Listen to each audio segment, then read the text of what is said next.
ہم کریں گے ہر مظلوم کی حمایت۔ بسمillahirrahmanirrahim، السلام علیکم، میں ہوں حرین فاطمہ اور آپ دیکھ رہے ہیں حمایتی نیوز HD چینل۔ نظر ڈالتے ہیں آج کی اہم خبروں پر۔ بھارتی محاذ پہ پاکستان کو ایک اور بڑی کامیابی ملی ہے۔ پاکستان کی درخواست پہ اقوام متحدہ کی سلامتی کونسل کا بند کمرہ اجلاس ہوا، جس میں پاک بھارت کشیدگی سے پیدا صورتحال پہ غور کیا گیا۔ نیو یارک میں ہونے والے اس اجلاس میں سلامتی کونسل کے 15 اراکین بشمول 5 مستقل ارکان اجلاس میں شریک ہوئے۔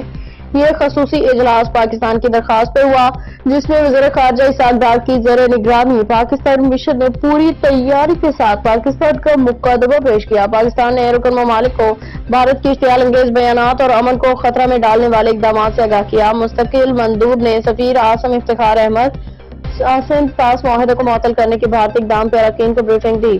ذرائع کے مطابق پاکستان کشمیر تنازع اور کشمیری عوام کے حق کے خود ارادیت کی طرف بھی توجہ دلائی۔ پاکستان نے سلامتی کونسل سے مطالبہ کیا کہ وہ علاقائی امن کو لاحق خطرات کا نوٹس لے، کشیدگی کم کرنے کے لیے اقدامات کرے۔ اب تک کے لیے اتنا ہی۔ مزید خبروں اور اپڈیٹس کے لیے دیکھتے رہیں حمایتی نیوز HD چینل۔